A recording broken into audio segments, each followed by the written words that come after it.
Hello friends, आप सबका हमारे यूट्यूब चैनल पे स्वागत है। तो दोस्तों, आज हम जानेंगे पीरामल ग्रुप की पूरी जर्नी के बारे में। आज पीरामल ग्रुप तीन बड़े बड़े सेक्टर्स में फैला हुआ है।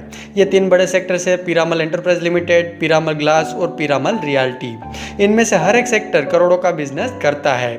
इन सब के बारे में भी हम दोस्तों जानेंगे, पर पहले ये जान लेते हैं कि कैसे पीरामल ग्रुप बन गया। दोस्तों, ये बात है आज़ादी के पहले की, जब राजस्थान के सेठ चतुर्भुज मखारिया ने कॉटन का बिजनेस शुरू किया था। दोस्तों, उस टाइम पे इंडिया में कोई सही कानून व्यवस्था नहीं थी, इसलिए कोई भी कंपनियां रजिस्टर्ड नहीं हुआ करती थी। कई साल बीते और जब थोड़े नियम कानून बने तो भारत में सबसे पहली रजिस्टर्ड मिल बनी मोरारजी मिल। इस मोरारजी मिल को साल 1920 में सेठ चतुर्भुज मखारिया ने खरीद लिया, जिसके बाद यह कॉटन बिजनेस कई साल जोरों शोरों से चला। आगे चलकर इस बिजनेस को चतुर्भुज जी के बेटे गोपी कृष्ण ने संभाला। वैसे इस परिवार की सरनेम मखारिया थी, पर गोपी कृष्ण अपने फादर को पीरामल सरनेम से ही बुलाया करते थे, जिसके चलते उन्होंने सरनेम मखारिया से बदलकर पीरामल रख दी और इस बिजनेस का नाम भी पीरामल इंडस्ट्रीज रख दिया गया। दोस्तों, गोपी कृष्ण के तीन बेटे थे, दिलीप, अशोक और अजय पीरामल, जिसमें से सबसे छोटे अजय पीरामल का जन्म 20 दिसंबर 1955 राजस्थान में हुआ था। आगे चलकर अजय पीरामल ने Jawaharlal Bajaj institute of management studies से बैचलर ऑफ साइंस में ग्रेजुएशन और आगे इसी कॉलेज में एमबीए भी पूर्ण किया।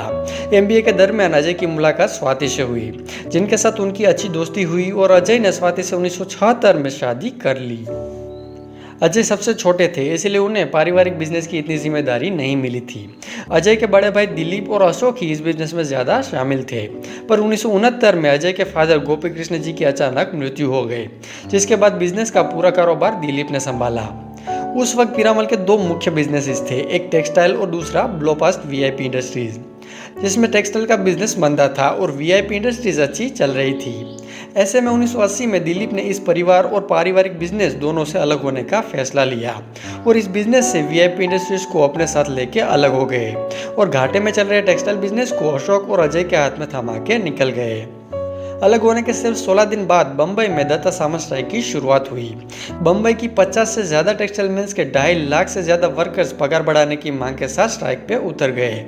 बम्बई की सारी टेक्सटाइल मिल्स बंद हो गई, पीरामल टेक्सटाइल मिल्स भी बंद हो गई। पीरामल परिवार के साथ अब भी और बुरा होना था। 1982 में पीरामल बिजनेस का एकमात्र सहारा अशोक पीरामल की कैंसर के चलते मृत्यु हो गई। एक भाई अलग हो गया, एक भाई की कैंसर के चलते मृत्यु हो गई। पहले से ही घाटे में चल रही टेक्सटाइल मिल अब स्ट्राइक के चलते संपूर्ण बंद हो गई। ऐसी खराब परिस्थितियों में 29 साल की उम्र में अजय पीरामल इस बिजनेस के नए चेयरमैन बने। पर दोस्तों, कहते हैं ना, दिमाग उम्र का मोहताज नहीं होता। चेयरमैन बनने के तुरंत बाद ही अजय ने अपना पूरा समय इस बिजनेस को दे दिया।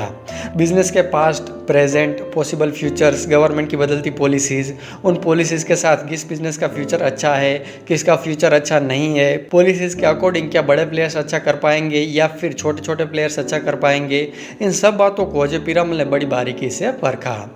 और इन सब बातों को ध्यान से जानने के बाद अजय को समझ आया कि गवर्नमेंट की पॉलिसीज को देखते हुए बड़े प्लेयर शायद टेक्सटाइल में अच्छा ना कर पाए और उन्होंने तय कर लिया टेक्सटाइल के बिजनेस से बाहर निकलने का और एक ऐसे बिजनेस में दाखिल होने का जिसमें गवर्नमेंट की पॉलिसीज को देखते हुए अच्छा भविष्य हो और उसमें बड़े प्लेयर्स की भूमिका ज़्यादा रहे। अजय पीरामल को इतनी समझ थी कि उन्हें किसी भी सेक्टर्स में कोई एक्सपीरियंस नहीं है और बिना एक्सपीरियंस के कोई नया बिजनेस जीरो से शुरू करना नाकामी को दावत देने से कम नहीं होता। इसलिए उन्होंने बिजनेस को जीरो से शुरू करने के बजाय दूसरी कंपनी को खरीदने का निर्णय लिया, जिसके चलते 1984 में उन्होंने गुजरात ग्लास लिमिटेड को खरीद लिया। यह कंपनी फार्मास्यूटिकल्स, कंज्यूमर प्रोडक्ट्स या किसी और चीज़ के लिए ग्लास पैकेजिंग का मैन्युफैक्चरिंग करती थी। गुजरात ग्लास को खरीदना अजय पीरामल के लिए आगे चल के एक सही निर्णय साबित हुआ।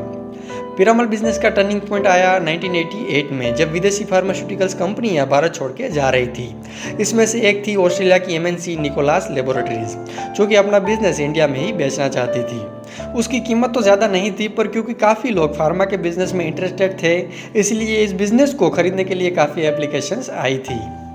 इस डील को फाइनल करने की जिम्मेदारी ऑस्ट्रेलिया के माइक बार्कर के पास थी, जिसके चलते अजय पीरामल उनको मिलने गए।